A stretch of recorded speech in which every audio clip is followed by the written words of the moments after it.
անհայտ կորածների սիրելի ընտանիքներ, գիտեք, այս հարցերը մեծագույն կարևորության հարցեր են, անհայտ կորածների բռնությամբ անհետացած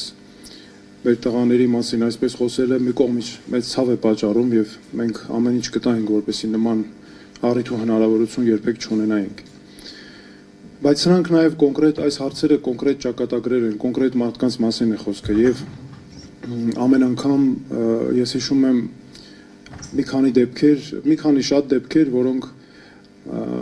իսկապես ցույց են տալիս, թե որքան մենք պետք է ուշադիր ու հետևողական լինենք այս բոլոր հարցերի նկատմամբ։ Ես ընդհանրապես ասեմ օրինակ 1-2 օրինակ, որ շատ են դրանք հիշեցի, բայց ես շատ լավ հիշում եմ օրինակ մի դեպք, երբ նոր էր պատերազմը ավարտվել եւ անհայտ կորած մեր հերոս տղաների ընտանիքները չգիտես որտեղ գնային, անորոշության մեջ էին հատկապես, անընդհատ փնտրում էին լուծումներ, տեղեկություններ։ Շատ լավ հիշում եմ մի դեպք, երբ ծնողներից մեկը, հայրը, նախապես ընդունելություն պետք էր քննարկեինք համատեղ հանդիպում, իր տիկնոջ հետ միասին, հայրը եկավ նախապես եւ խնդրեց, ասաց, որ խնդրում եմ ձեզ, երբ տիկնոջս հետ հանդիպեք, մի ասեք տիկնոջս, որ դեռ տղան անհայտ կորած է, որովհետեւ շատ ծանր կտանի տիկինը եւ առողջության համար շատ եմ անհանգստանում։ Շատ լավ հիշում եմ իմ ծանր հոգեբանական ապրումները, երբ նստած ես դիմաց հետ նստած է մայրը, որ չես կարողանում, չգիտես ինչ խոսել, որովհետեւ նախապես հայրը խնդրել էր ոչ մի բան չասել դեռ եւ ասել էր, որ ինքը ձևը կգտնի ասելու։ Կամ որքան շատ են, ես շատ լավ հիշում եմ ընտանիքներ, մինչև հիմա էլ ցավոք սրտի նրանք այդ վիճակում են, որքան շատ են սպասում տեղեկության իրենց տղայի մասին։ Գիտեք, ինչքան էլ կյանքը մենք բոլորն ասում են կյանքը շարունակվում է եւ պարոն Մուրադյանը, պարոն Հովսեփյանը շատ ճիշտ նշեցին, որ այս հարցերը հնարավոր չէ մոռանալ եւ որքան էլ ասեն կամ տպավորություն լինի, որ մենք մոռացության ենք հանգարցնում մատնել, մեր անհայտ կորածների ընտանիքները, մայրերը, հայրերը, նրանք միշտ են ապրում այս սպասումով, նրանց միշտ պետք է տեղեկություն որդու մասին, ինչ փուլ է, ինչպես նրանք շարունակեն ապրել։ Եվ այս ամենը մեզ պետք է պարտավորեցնի, այո, որպեսզի մենք ոչ միայն նրանց մասին հոգ տանենք, որ այս ամբողջ տեղեկատվական համակարգը աշխատի հատուկ նրանց համար, այս իրավապաշտպան համակարգը, պետությունը պետք է գիշեր ցերեկ ուղղակի ամեն ինչ անի, ամեն բան անի, որովհետև եթե մենք այս կարևորագույն հիմնարար հարցերին լուծումներ չենք տալիս, ապա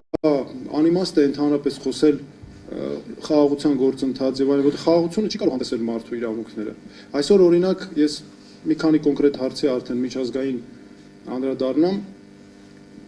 Այս հարցերն այնպիսին են եւ նաեւ Ադրբեջանի հետ Ադրբեջանի վերաբերմունքը,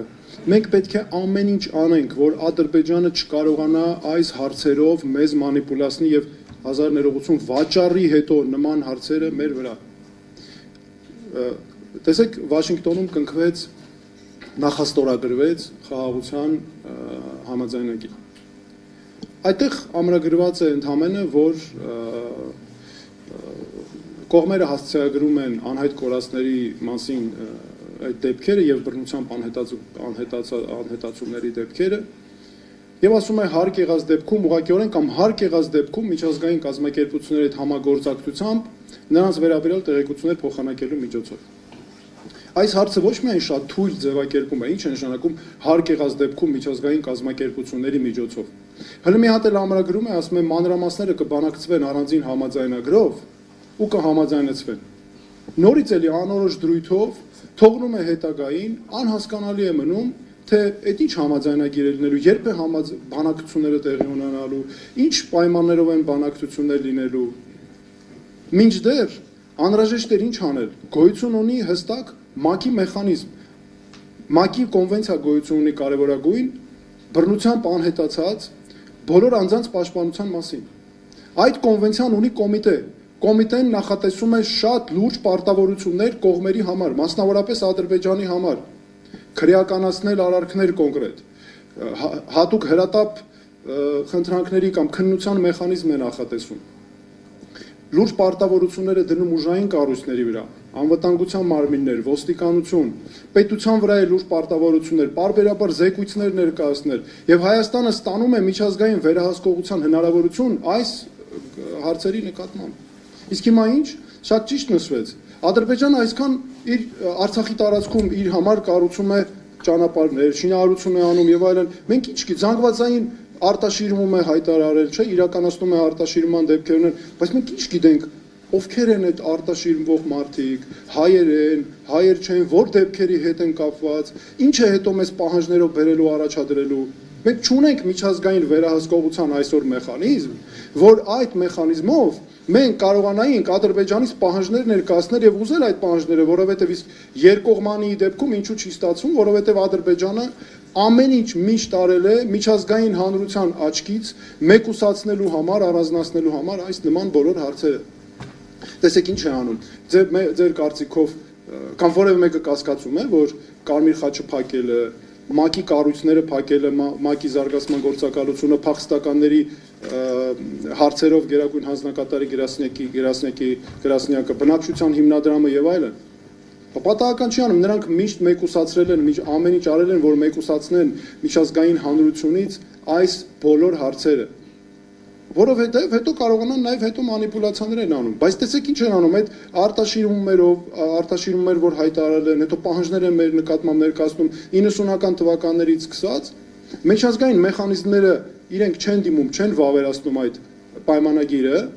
միջազգային պայմանագիրը կոմիտեի տակ չեն ընկնում, պարտավորություններ չեն ստանձնում, հետո բերում ամբողջը մեզ են առանձին ներկայացնում։ Եվ հիմա եթե մենք միջազգային վերահսկողությունը հանում ենք եւ կամ միջազգային վերահսկողությունը մեկուսացվում է, մենք ու եւ ամրագրում ենք միայն այս պայմանագրում, հետո եթե մենք գնանք միջազգային մարմիններին դիմենք, ասենք միջազգային մարմիններ մեզ օգնեք այս տեղեկությունները ստանանք եւ այլն, ասելու են, գիտեք ինչ կա, գնացեք այդ ձեր հարցերը կարգավորեք, առանձին նախատեսված է։ Իսկ նման բաները շատ կարևոր են եւ նաեւ ուզում եմ հատուկ նշել, որ այս գործընթացը այո շարունակական է, սա չունի ժամկետ, չեն կարող ասել, ենթանենք 2 տարի եղավ, դե լավ, 2 տարի հետո ավարտում ենք։ Սա շարունակական է այնքան ժամանակ, մինչև ընտանիքները լիարժեք տեղեկություններ չստանան իրենց հարազատների ճակատագրի վերաբերյալ։ Այստեղ շեմը շատ բարձր է, չափազանց բարձր է։ Եվ միջազգային մեխանիզմները մեզ այստեղ կարող են մեծագույն օգնություն ցուցաբերել, որ թույլ չտանք, որ Ադրբեջանը նման կերպ անգամ այս հարցերի, տեսեք, հումանիտար ամենահումանիտար հարցերն են, սրանից այն կողմ կարևորագույն հարց, մարդու ճակատագրի հարցը գոյություն չունի, չէ, չենք կարող հավանաբար գտնել, այն աստիճան ցավոտ, այն աստիճան զգայուն հարց է։ Ամեն ինչ անում են, որ մեկ քաղաքականացնեն,